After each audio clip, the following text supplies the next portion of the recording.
The causes of electrical failures in industrial robots are diverse and may include power supply issues, circuit aging, overload, poor contact, component damage, etc. Additionally, environmental factors such as excessively high or low temperatures, high humidity, and dust accumulation can also impact the electrical performance of equipment, leading to failures. Improper operation, insufficient maintenance, or design flaws in the equipment can likewise cause electrical failures. Hello, everyone.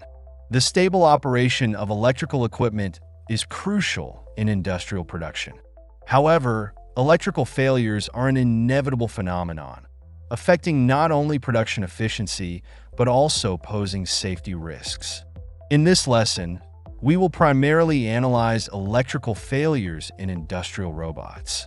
To better understand electrical failures and enhance our troubleshooting and response capabilities, today we will conduct an in-depth analysis through several real-life electrical failure cases.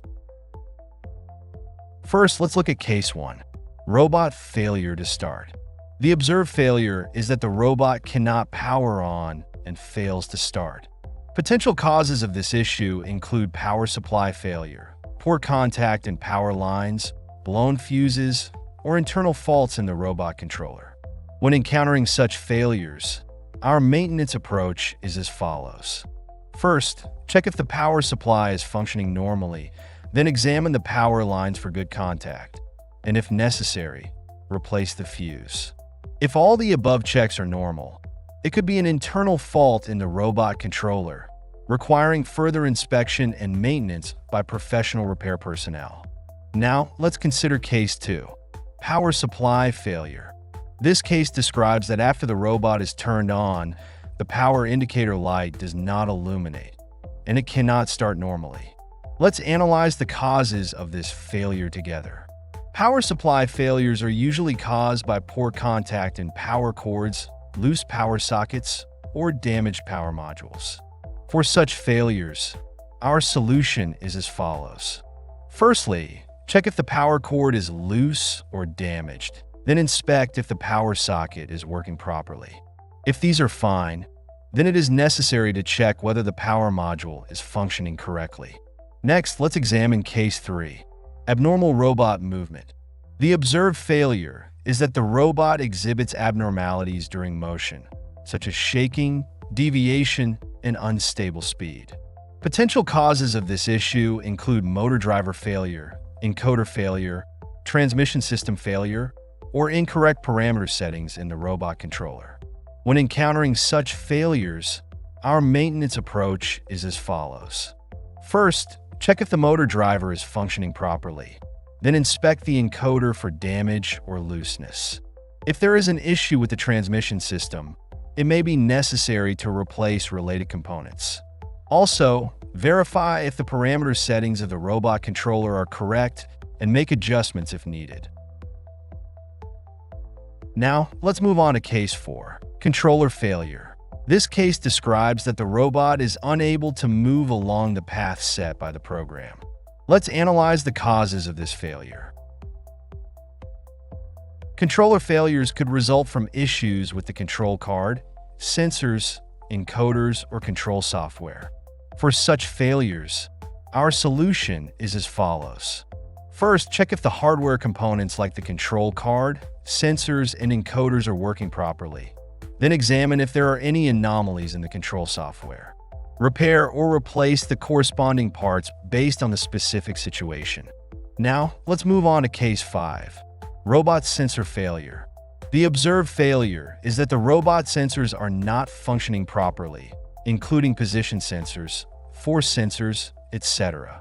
Potential causes of this issue include sensor damage, poor contact and sensor wiring, or sensor power supply failure.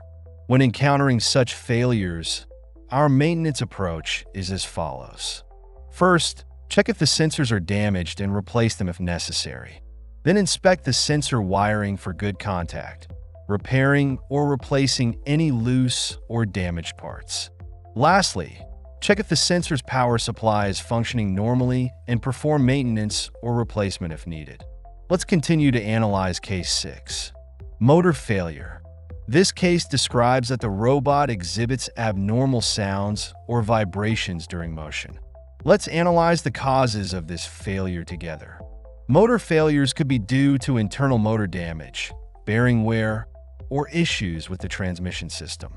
For such failures, our solution is as follows. First, check if the motor and bearings are functioning correctly. Then examine the transmission system for anomalies. Repair or replace the corresponding parts based on the specific situation. Now let's examine the final case 7, actuator failure. This case describes that the robot is unable to complete the preset actions or operations. Let's analyze the causes of this failure together. Actuator failures could be due to issues with cylinders, hydraulic systems, pneumatic systems, etc. For such failures, our solution is as follows. First, check if the actuator and its related components are functioning properly. Then inspect if the control signals are being transmitted normally. Repair or replace the corresponding parts based on the specific situation. Preventing electrical failures in industrial robots is key to ensuring the safety of both the robots and operators.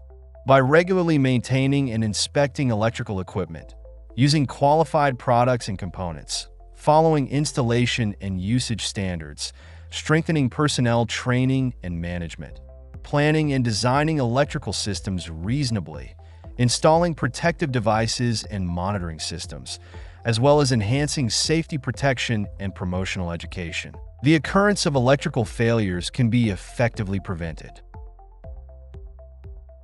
This concludes today's lesson. I hope you will review and consolidate your learning after class. Complete the following exercises and prepare for the next lesson. Thank you, everyone.